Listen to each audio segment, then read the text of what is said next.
Contoh 12 muka surat 13 dalam buku teks. Contoh ini dia lanjutan daripada contoh 9 tadi.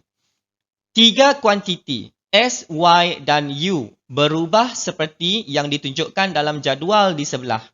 Diberi bahawa S berubah secara langsung dengan T dan punca kuasa 3U. Hitung nilai X dan Y. Tengok, soalan ini dia ada banyak soalan. Yang pertama dia cakap S berubah secara langsung dengan T dan punca kuasa 3U. Yang ini dulu awak selesaikan. Sebelum awak tengok nilai X dan nilai Y ini. Ini dulu. S berubah secara langsung dengan T dan punca kuasa 3U. Macam mana awak buat? Yang pertama, tulis dalam bentuk simbol. Yang kedua, tulis dalam bentuk persamaan. Yang ketiga, cari nilai K. Dan yang keempat, ungkapkan. Ingat step-step yang saya sudah ajar sebelum ini. Ini dulu awak selesaikan. Yang saya gariskan itu. Yang ini dulu awak selesaikan. Cari dulu apakah persamaannya. Bila awak cari persamaannya, yang pertama, ingat saya cakap tadi, ungkapkan dalam bentuk simbol. S berubah secara langsung dengan T dan punca kuasa 3U. Okey. Lepas itu, tulis dalam bentuk persamaan. Bila tulis dalam bentuk persamaan, awak buang simbol ini, tukarkan kepada sama dengan, awak tambah K di depannya. Dan yang ketiga, cari nilai K. Macam mana nak cari nilai K? Dalam soalan ini, dia tak bagi nilai pun cikgu. Ada. Dia bagi nilai di dalam jadual ini. Tengok, kita ada 6, S 6, T 0.8, U 27. Itulah nilai S, nilai T, nilai U yang awak pakai untuk mencari K. So, gantikan. See? S sama dengan 6 apabila T sama dengan 0.8 dan U sama dengan 27. Gantikan ke dalam persamaan. S adalah 6. Kenapa 6 dekat sini? Ini 6-nya. S tadi ialah 6. So, kita gantikan. T adalah 0.8 dan U adalah 27. Gantikan. Lepas itu, senang sahaja awak pindahkan macam biasa guna operasi yang awak sudah belajar. Awak dapatlah 0.8 ini pindah ke bawah. Punca kuasa 3, 27 ini pun pindah ke bawah juga sebab ini adalah operasi darab. So, kalau operasi darab dipindahkan jadi bahagi. So, dapatlah dalam bentuk ini. Yang ini tidak perlu congak-congak, tidak perlu kira guna jari. Tekan kalkulator. Bila tekan kalkulator, hati-hati. Pastikan sama. Kalau 6, 6. Per. Kalau kurungan, kurungan. Kalau punca kuasa 3, punca kuasa 3. Kalau salah tekan, kalkulator awak salah kira. So, dapatlah jawapan 2.5. Dah jawab soalan belum? Belum. Ini baru cari nilai K. Ingat tadi langkah-langkah yang saya cakap. Yang pertama, ungkapkan dalam bentuk simbol. Yang kedua, dalam bentuk persamaan.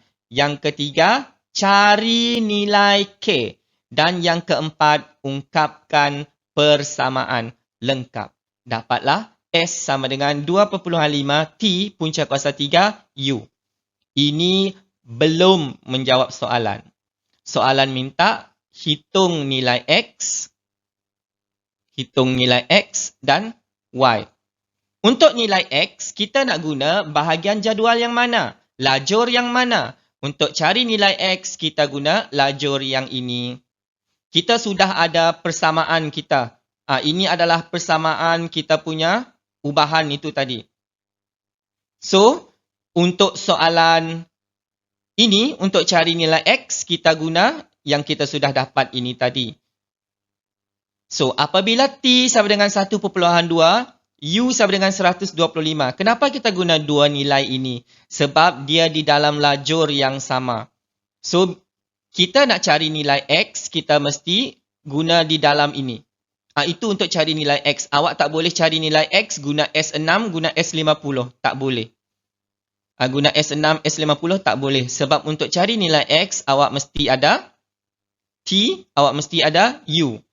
So, X ini adalah nilai apa? X ini adalah S. So, awak dapat macam ini.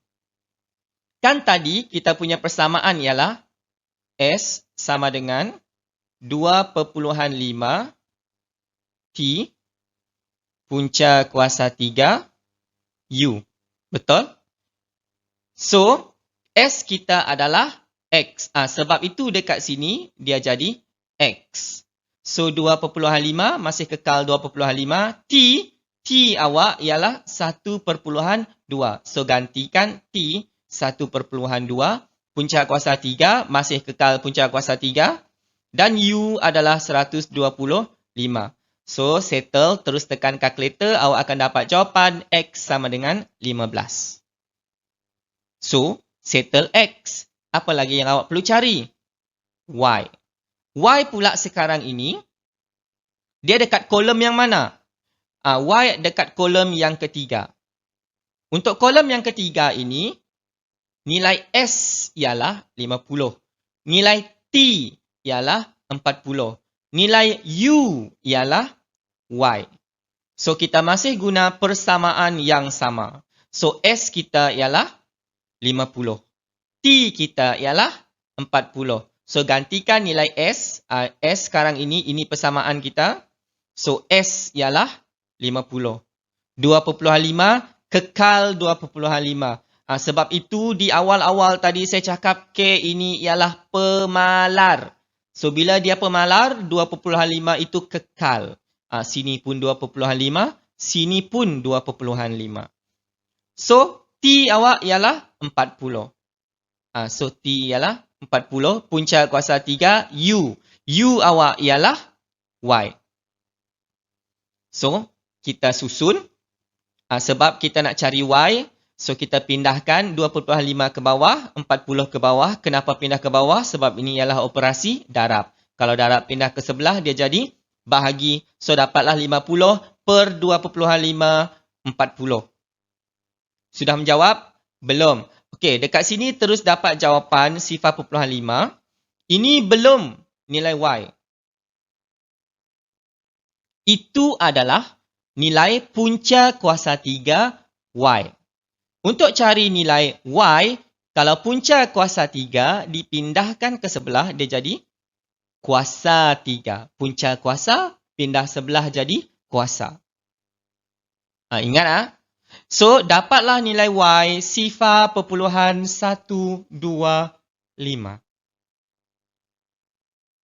Okey, kalau ada masalah, boleh berhenti sekejap, ulang balik daripada awal. Kita akan teruskan dengan hasil pembelajaran yang kedua. Menyelesaikan masalah yang melibatkan ubahan langsung. Bila dia kata menyelesaikan masalah, ini adalah masalah yang boleh dikatakan masalah sebenar. Aplikasi. Yang tadi tu just macam data main-main saja. So, dekat sini, diberi hukum Charles menyatakan bahawa bagi satu jisim gas yang tetap, isi padu V cm padu, gas itu berkadar langsung dengan suhu mutlaknya. T Kelvin. Kelvin ini bukan Kelvin itu Kelvin 4B, 3B bukan. Kelvin ini adalah unit bagi suhu. Unit bagi suhu bukan darjah Celsius sahaja. Macam unit bagi panjang. Unit bagi panjang ada sentimeter, milimeter, meter, kilometer. Sama juga dengan suhu. Dia ada darjah Celsius, dia ada Kelvin. Ada lagi satu, saya tak ingat.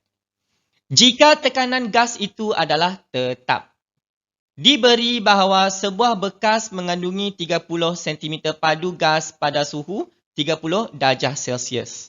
So dekat sini dia bagi awak dalam unit Celsius. Tapi dalam ubahan dia bagi dalam unit Kelvin. Itu awak mesti ingat. Apa yang awak perlu buat kalau ada unit yang berbeza? So, kalau unit berbeza, tukar unit supaya unit dia sama. Macam mana nak tukar unit, cikgu? Ni, rumus penukaran suhu dalam darjah Celsius kepada Kelvin ialah 273 tambah X. X ini apa? X adalah suhu dalam darjah Celsius. So, suhu dalam darjah Celsius, kalau nak tukar kepada Kelvin, tambahkan sahaja dengan 273. Kalau awak tengok soalan ini, cikgu, kami tak pernah belajar suhu dalam unit Kelvin. Jangan risau. Dekat sini, dia cuma test awak konsep ubahan langsung. Apa-apa yang dia sebut ini, awak rancang apa yang awak perlu buat. Awak susun langkah-langkah awak. Awak tak boleh macam terus duduk jawab ni. Nanti awak akan banyak buat kesilapan. So, saya sudah buat apa langkah-langkah yang awak perlu. Yang pertama, memahami masalah. Apa masalah di dalam soalan ini tadi? Dia cerita panjang-panjang inilah masalah dia. Masalah dia ialah tekanan di dalam satu pepejal. Pepejal lah. Jisim gas yang tetap V, volume, isi padu. So, dalam pepejal. Merancang strategi adalah langkah yang kedua. Dan yang ketiga, melaksanakan strategi. Dan yang keempat, membuat kesimpulan. Okey, kita tengok dahulu soalan A. Untuk soalan A, ungkapkan V dalam sebutan T. Okey, dalam soalan dia sudah bagi. Apa hubungan di antara V dan T? Baca balik. Hukum Charles menyatakan bahawa bagi satu jisim gas yang tetap isi padu V, gas itu berkadar langsung dengan suhu mutlaknya T. So, maksudnya dekat sini, V berkadar langsung dengan T. Apa yang awak perlu buat? Ingat 4 tadi. Yang pertama, ungkap dalam bentuk simbol. Yang kedua, ungkap dalam bentuk persamaan. Yang ketiga, cari nilai K. Yang keempat, ungkapkan persamaan.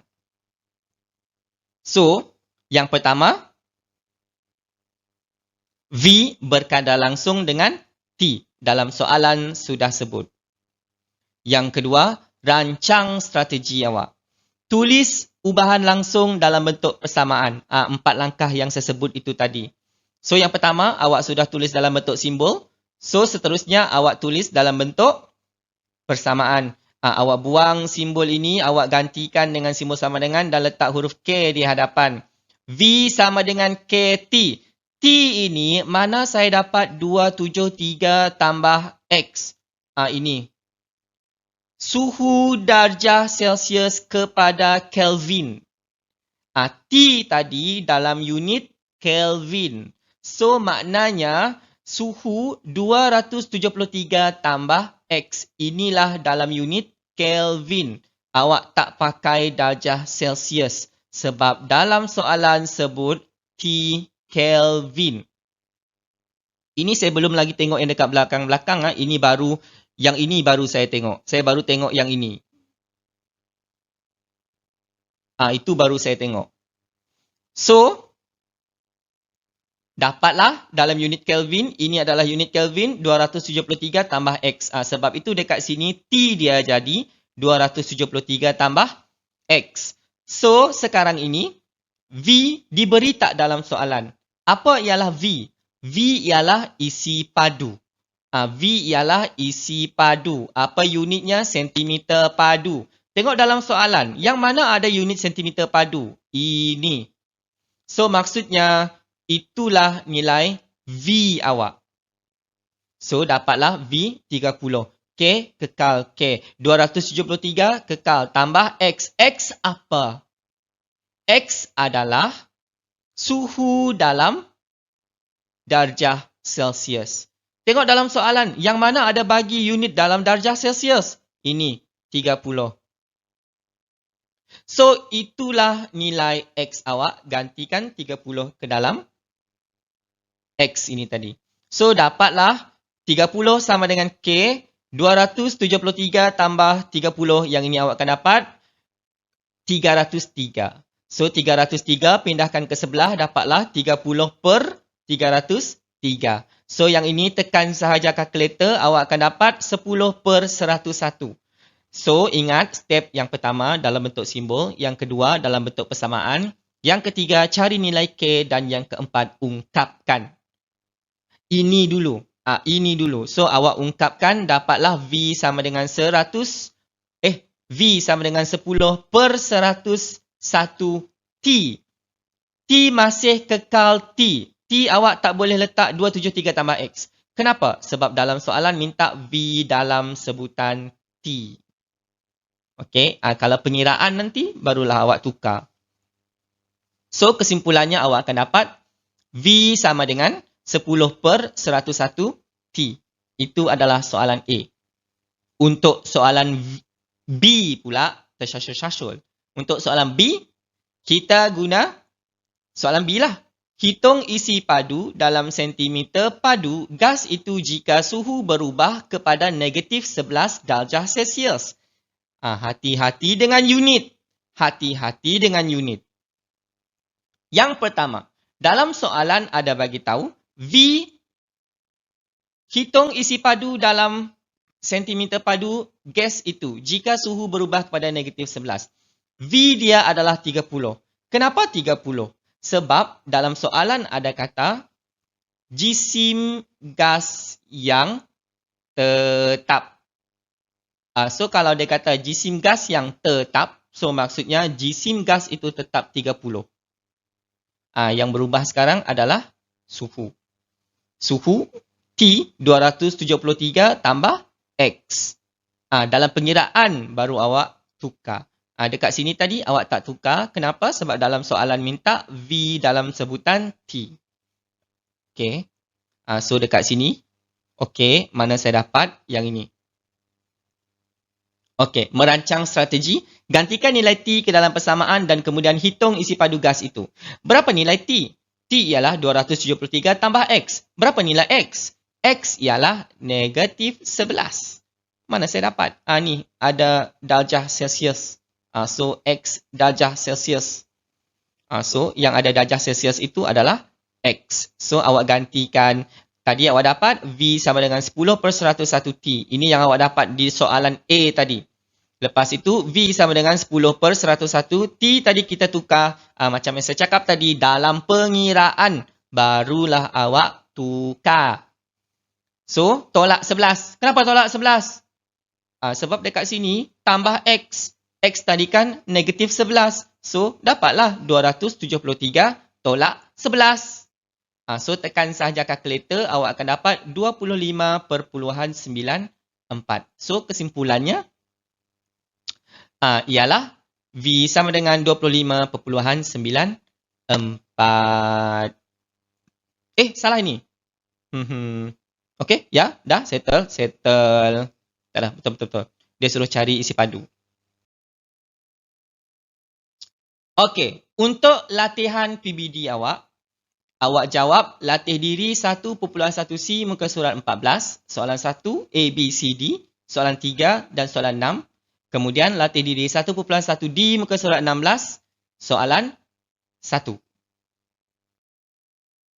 So, jangan lupa isi kehadiran dalam link di group description. Lepas itu, gambar latihan yang awak jawab, upload guna link yang dalam description itu juga.